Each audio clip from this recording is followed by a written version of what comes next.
hubby is retiring, so to celebrate, I'm taking our parents to Germany today. I'm using your platinum card for the trip and plan to have a great time with it. This is going to be an amazing trip. What are you talking about? Exactly what I said. No, I don't understand what you mean by exactly what I said. Please explain. We need to hurry. Okay, we'll go soon. Sorry. I have to leave now. I'll hear the details when I get back. Just one thing. Does the credit card work? Huh? My unemployed husband Jeremy took my credit card to take our parents on a trip. I've tolerated a lot from Jeremy, but this seems like the perfect chance to teach him a lesson. When he comes back from the trip, he'll have some big regrets. I'm Maria, a 35-year-old company employee. After graduating from a top university, I got a job at a major company and have been doing well there. Even though I'm only 35, I earn enough to support Jeremy, who doesn't work, and a child if we had one. But we don't have kids yet, though we're thinking about it soon. With a good job and income, I should be happy in my married life, but I'm not. The idea of having a child is just a possibility, but Jeremy not working is real. I'm not hungry for dinner because I ate snacks. That's fine, but what about your job search? I didn't go for an interview today. I just stayed home looking at job websites. Jeremy quit his job a year ago and has been job hunting since. Actually, he's been working part-time but doesn't stay in any job for long. He starts a job, quits soon after, takes a break, and then looks for another part-time job. You're looking at part-time jobs again, aren't you? I'm looking at both full-time and part-time. Why don't you stop looking for part-time jobs and focus on finding a full-time position? I know, but everything has its own timing. I wish Jeremy would find a steady job, but he can't be pushed too hard. He quit his last job because he had a conflict with his boss over work policies.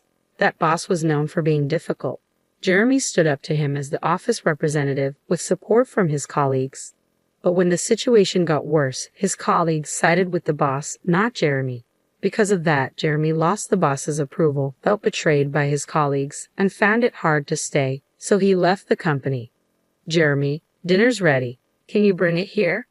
After quitting his job, Jeremy became reclusive and stayed in his room. After about 3 weeks, he started coming out and helping with household chores. All the dishes, really? Thanks. Then it's all yours. Yeah, I've got nothing but time, Jeremy said with a smile, but it didn't seem very genuine. After another 3 weeks, he started looking for jobs again. I have an interview today. Is it your top choice? Yeah, I'm going to get this job and start over. I'm rooting for you. Do your best. A month after quitting, Jeremy started job hunting seriously, but after another month, he still hadn't found a job. Why am I always getting rejected? Damn it, it's all my old company's fault. Don't get frustrated. You'll find something good. Of course I'm frustrated. I didn't do anything wrong. Jeremy might not be entirely blameless, but what happened at his last job wasn't completely his fault either. Still, quitting because of interpersonal issues doesn't look good to potential employers. It feels like I can't do anything right anymore. That's not true. You have an interview tomorrow. Let's work on your resume. It's pointless. I'm not going tomorrow. The constant rejections wore Jeremy down, but after a while, he became defiant. One day, I came home to find torn-up resumes on the living room floor. Knowing the interview didn't go well, I chose my words carefully. Can you throw that trash in the bin? I'm done. Done with what? Job hunting. We can live on your income, right? I don't need to work. True, we could live on my income alone. Some people don't work and do a great job as full-time homemakers, but that's not Jeremy's situation. He's just avoiding dealing with the tough realities. I understand his reluctance after the bad experience at his last job and the unsuccessful job hunt, but we need to face this issue directly. I decided to be patient with Jeremy for now. Jeremy, you still haven't found a job. What's your plan? I've worked hard before. This is just an extended break. I'm not just resting. I'm studying for the future. That's good to hear. Since Jeremy quit his job, his parents, Linda and Brandon, started visiting us more often. They were probably worried about him. Hearing that Jeremy was preparing for his next job seemed to ease their concerns, but it was a lie. The beer will run out today. Can you pick some up on your way home? It's running out again. You drink too much. Try to cut down a bit. Fine, I won't ask you again. I'll buy it myself. Jeremy wasn't studying or job hunting. Instead, he spent his days watching TV and drinking beer. He probably didn't want others to know he was unemployed. I didn't want to hurt Jeremy by telling my in-laws the truth, so I decided to keep quiet about his excuses. But after over 5 months without job hunting, I decided it was time to address it. Jeremy, maybe it's time to start job hunting. You seem more settled now. What? It's been less than half a year since the problems at my last job. You want me to work again so soon after that? I just think the break has been a bit long. Stop nagging. You don't understand my situation because your job is going well. I have my own struggles, you know. Everyone has work problems and relationship issues. We all try to solve them. Let's work through this together. I get it. I'll look for a job. Jeremy walked out in the middle of our conversation. It seemed my words had hurt him, but him agreeing to look for a job felt like a positive step. I decided to wait until he was in a better mood to apologize. I got a job because of your nagging. That's great. Where? At a nearby supermarket. So, you'll need to learn and work hard, right? It's just part-time. No need to work too hard. Part-time or not, a job is a job. Is that a problem? I wanted to say something to Jeremy, but maybe starting a little work could help him get back on track. I decided to observe and see how it goes. I'm home. Jeremy, you're back. How's the job? I quit the supermarket part-time job. Why? It hasn't been that long. A college student there was being bossy, telling me to always put the vegetable boxes at the bottom in storage. It felt like harassment. That student was probably just showing you how to do the job. In many workplaces, even a college student can be a senior. Jeremy kept finding new jobs but couldn't stick with any of them. It's been a year, and he still hasn't managed to keep a job for long. Jeremy, what job are you doing now? I'm working part-time at a pub now. I've never worked in food and beverage before, but it's interesting. I think I've finally found my calling. Really? That's great, but isn't the pay from a part-time restaurant job kind of low? That's fine. I'm currently apprenticing and aiming to go independent. So you plan to own your own place someday? Exactly. The income is small now, but I'm working hard for that goal. Then take this. Treat yourself to something nice for once. Jeremy continued to put on a good front in front of his parents, but it was all lies. He quit the pub job just 4 days after this conversation and even took an allowance from his parents. I couldn't help but feel disappointed in my husband, so I decided it was time to be firmer. Hey Jeremy, we need to talk later. I'm at a good part in the movie. You can pause it. I took the remote control from the table, paused the movie, and started the conversation. It's just pressing pause at a crucial moment. What's up? Jeremy, you're 38, right? That's a prime working age. Don't you think about the future? Spending all day at home drinking and watching TV isn't a plan. The future? There are plenty of 38-year-olds who aren't working. Many people enjoy life without a job. True, but those people usually have something else they're passionate about. Do you have anything like that? Yeah. I know you're upset about me not working. I'll look for another part-time job. Jeremy seemed set on sticking with part-time work. Given his reasons for leaving previous jobs and his struggles with job hunting, I had tried to be gentle, but it was time for him to get serious. I needed to be stricter. One day at work, I got a text from Jeremy. Dad's retiring, so we're going to Germany to celebrate starting today. I'm borrowing your platinum card to splurge on the trip. I panicked and called him right away. What do you mean, a trip? Exactly what I said. I don't understand. Please explain. There are so many problems here. It's okay to celebrate Brandon's retirement, but he should have asked me before using my money and borrowing the credit card.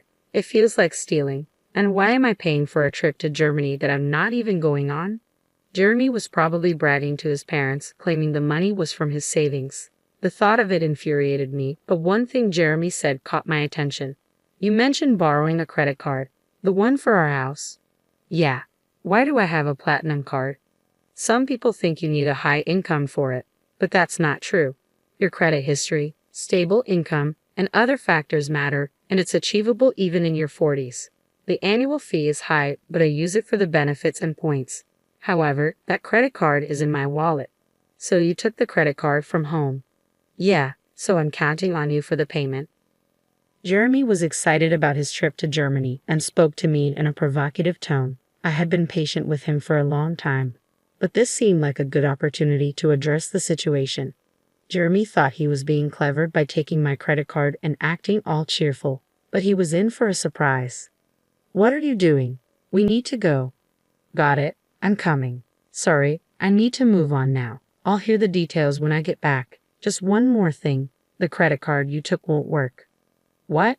That can't be right. It's in Maria's name, and the expiry date is this month. It's short, but it shouldn't be a problem. You're lying, right? Maria, you're lying to stop me from using the card, aren't you? Yes, it expires this month. That's why I've already received a new credit card. What does that mean? So, I have 2 credit cards right now. When a new one is activated, the old one sometimes stops working.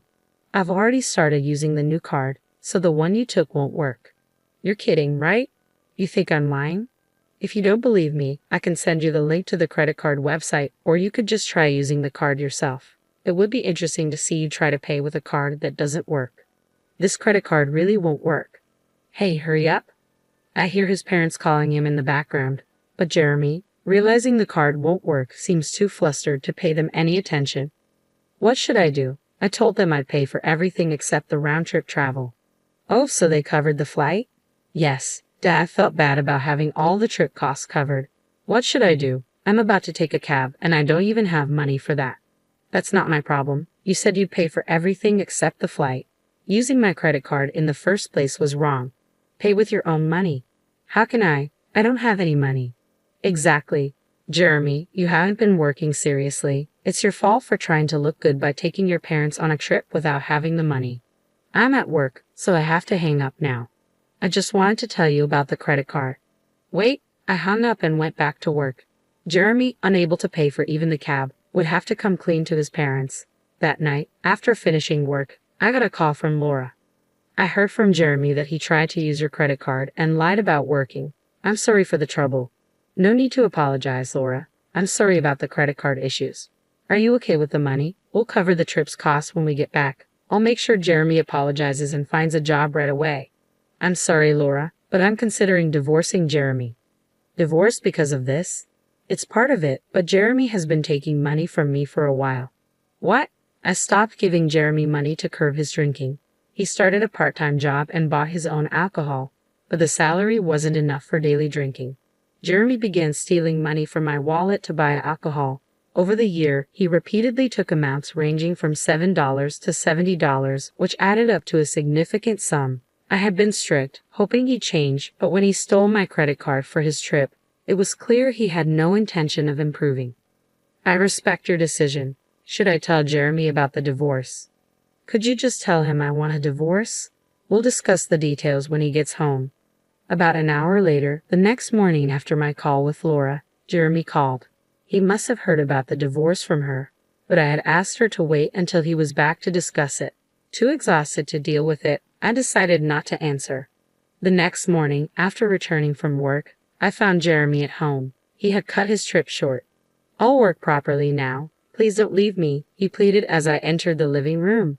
Seeing Jeremy, he immediately apologized. His regrets seemed sincere, but came too late. He had a whole year to change and still asked for another chance. I had warned him repeatedly, but he squandered every opportunity. I'm not going to give Jeremy another chance because he gave up on me. My mind is made up. Can you leave? Please don't say that. If you don't leave, should I call someone to help you pack your things? I'll move out only if you can afford the rent here. Jeremy fell silent. He didn't even have the money for next month's rent, let alone any income. My words and the reality of the impending divorce made him realize the severity of his situation. With nothing to take, Jeremy seemed to be leaving the house, probably heading to his parents' place. I considered asking if he had money for transportation, but Jeremy isn't a child. He should manage his own affairs, money or not. I watched him leave, feeling a mix of sadness and resolve. After leaving, Jeremy went to his parents' house. Later, I received a call from Linda. My parents-in-law let Jeremy stay for one night, but then asked him to leave the next day. They were worried he might become too reliant on them if he stayed. They wanted to create a situation where he had to fend for himself. It must have been tough for them to send their son away, but they felt it was necessary for his recovery. Kicked out from his parents' home, Jeremy came back to our house, pleading with me. Please help me. I've got nowhere to go and no money. That's the result of your own actions. You need to handle it yourself. Everyone faces hardships. Sometimes it's necessary to ask for help, But all you've done in the past year is abandon your responsibilities and do as you please. I didn't let Jeremy into the house and turned him away from the doorstep. The divorce went through eventually. Despite his reluctance, with the support of his parents, it happened faster than expected. I don't know what happened to Jeremy after we split. He's probably still jumping from job to job and making excuses for himself. I used to think I'd feel lonely without Jeremy, but I was surprised to find that I didn't feel lonely at all. Instead, I felt a weight lifted off my shoulders. Living with Jeremy had been incredibly stressful. His attitude and constant need for reassurance kept me on edge. I was always walking on eggshells, afraid of saying something that might upset him. Now, without him around, I don't have to worry about that anymore. My life has become much more comfortable. I hadn't realized how much of a burden our relationship had been. I was constantly trying to support him both emotionally and financially, and it drained me. Now I can focus on myself and my own well-being. I'm relieved that I didn't let Jeremy drag me down with him. I was always trying to help him, hoping he would change, but it never happened. Letting go of that responsibility has been freeing. I no longer have to cater to anyone else's needs or deal with anyone else's problems. I can finally live my life on my own terms without having to accommodate anyone else. It's a fresh start, and I'm embracing it fully. I have more time for myself, more energy to pursue my own interests, and a clearer mind to think about my future. I'm grateful for this new chapter in my life, free from the stress and worry that Jeremy brought into it.